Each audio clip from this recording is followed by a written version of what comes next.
উপস্থিতি, দুঃখজনক হলেও সত্য, আজ থেকে 1450 বছর পূর্বে নবী করিম সাল্লাল্লাহু আলাইহি ওয়াসাল্লাম বলেছেন, মা আসফালা মিনাল কাবাইন মিনাল ইজারি ফিন্নার। পুরুষের পায়ের টাকুর নিচে যতটুকু লুঙ্গি, পায়জামা, প্যান্ট ঝুলে থাকবে ততটুকু জাহান্নামে থাকবে, ততটুকু জাহান্নামে জ্বলবে। এটা হচ্ছে পুরুষের জন্য বিধান। পুরুষের নিয়ম হচ্ছে টাকুর উপরে কাপড় উঠে রাখতে হবে। মহিলাদের নিয়ম হচ্ছে টাকুর নিচে যতটুক পারে কাপড় ঝুলে দিতে হবে। কিন্তু আজকে আমরা পুরা হাদিসটাই উল্টায় দিয়েছি। পুরুষের বিধান টাকুর উপর রাখতে হবে, আজকে পুরুষ টাকুর নিচে যতটুকু পারে ঝুলাই দিচ্ছে। মহিলার বিধান হচ্ছে টাকুর নিচে রাখতে হবে, মহিলা আজকে টাকুর যতটুকু উপরে পারে তার পা, টাকুর, পায়ের পাতা সবটুকু দেখা যাইতেছে।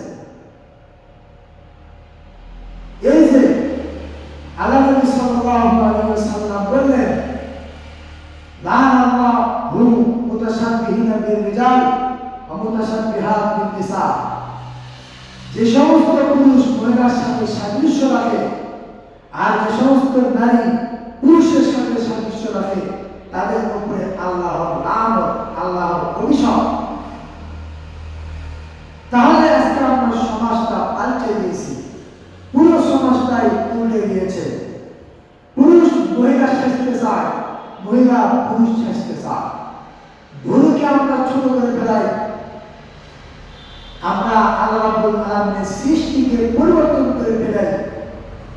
যেভাবে আল্লাহ আকৃতি দিয়েছেন এই আকৃতি আমরা পছন্দ করি না, বিধান আমরা চেঞ্জ করতে চাই, ভুল লাভ করতে চাই, একটু নিজেকে সাজাতে চাই, নিজের চেহারা পরিবর্তন করে, আকৃতি পরিবর্তন করে বিভিন্ন ফেসবুকে আমরা আপলোড দেই, স্ট্যাটাস ছাড়ি, পোস্ট করি।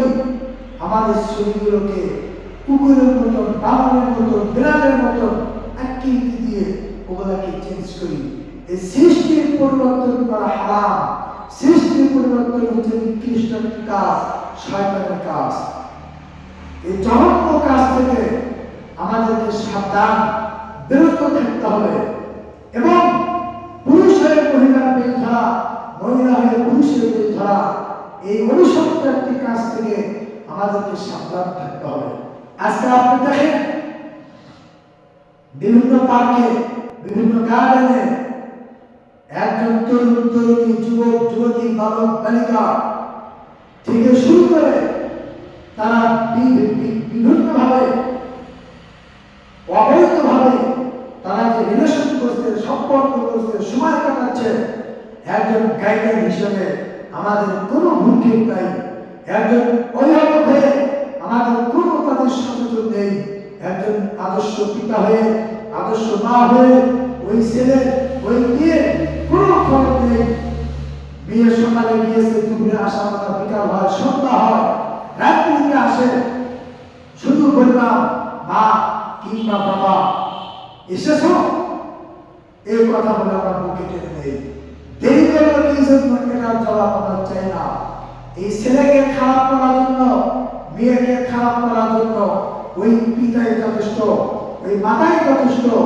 আপনার পিতা হয়ে আপনি সন্তানকে কোনোদিন সচেতন হননি, সন্তানকে আদর্শ শিক্ষা দেননি।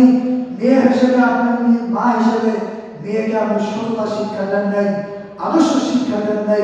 বিধায় আপনি খারাপ, বিধায় আপনার ছেলেও খারাপ হয়েছে। আপনি মা হিসেবে খারাপ দেখে আপনার মেয়েও খারাপ হয়েছে।